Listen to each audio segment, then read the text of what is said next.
Good morning, guys. Story time with Ash and Sean. Today I'll be reading from Prology Nick from hers, the second book in the Blood Tie series from A.K. Rose, who is an amazing author of dark romance. So if you like dark romance, give her a read. You sure you're ready for this? I glanced at the darkening bruises below her eye. You can take the day off. You know, after what happened, there was more than the bruises too. Rice's hair was up in a loose ponytail. There was blood between the strands. Blood from what those bastards did to her. He had me by the hair, her words surfaced.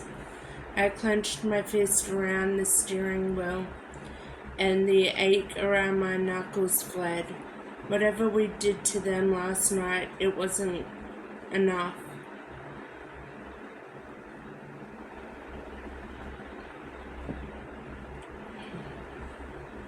I clenched my fist around wasn't enough. Goddamn cheating, jealous cunt. She and the piece of shit fuckboys she had to do her dirty work. I wanted to hurt them again, real bad. Yeah, I'm good. She turned to me, forcing a smile. This is my last year, Nick. It's important. I swallowed and nodded. It was important.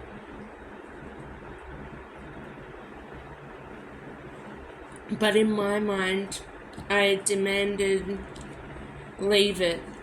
I'll get you a goddamn tutor if you want. You can take your exams elsewhere, somewhere else, just not here. She yanked the handle of the door and shoved it open before I said the words.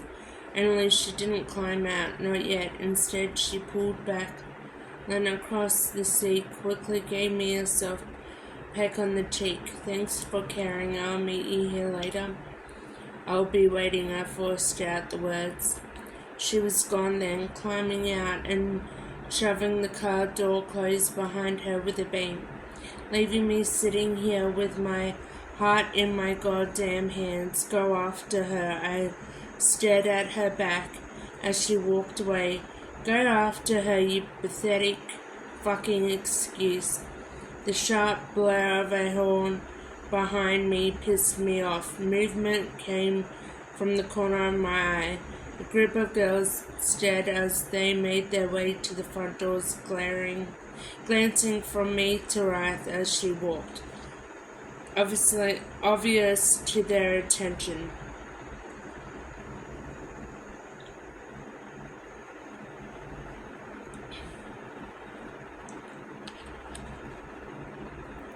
Fuck, I winced, shoved the car into gear, and pulled out of the drop-off point, not even bothering to look at the line of cars waiting. I searched the drivers, but there was no Freddy this time. Looks like the Sidira Mafia Prince Lazar Rossi was true to his word and left her alone for now. How long would that be? I didn't know. I punched the accelerator, forcing myself to not turn the fuck around. My heart was pounding. I pressed my hand against the ache. Christ, I had it bad. I wanted to go home, back to the savage glare from Tobias as he paced the floor, talking about hunting Geo down. We would, only not yet.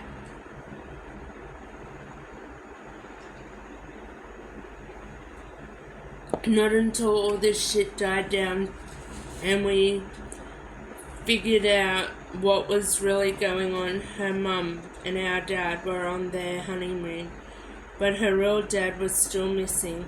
That shit didn't sit right with me. One minute he was in prison and the next he wasn't. He'd turn up, most likely in a damn body bag. You don't steal from the Rossies and walk away, no matter what Lazard said. I pushed the car toward the city, finding familiar streets. Once everything's settled, we'll hunt Geo down and make the bastard pay for what he'd done to her.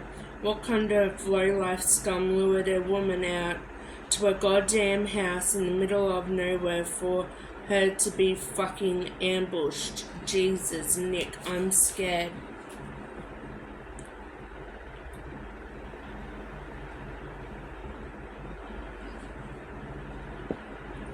I still heard those words.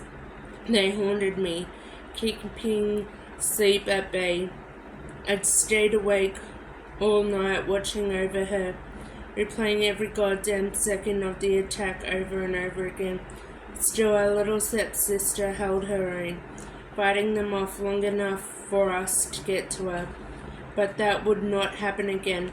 We would not let her out of our sight except for score. I winced at the thought and pushed the pedal harder, headed to the converted warehouse on the Upper East Side, and pulled into the gate parking lot.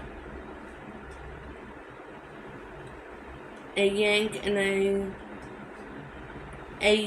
and I shoved my hand inside the glove compartment, rifling around for the security card before yanking it out to press it against the scanner. The boom gate lifted, leaving me to drive in and pull into the parking space assigned for my apartment.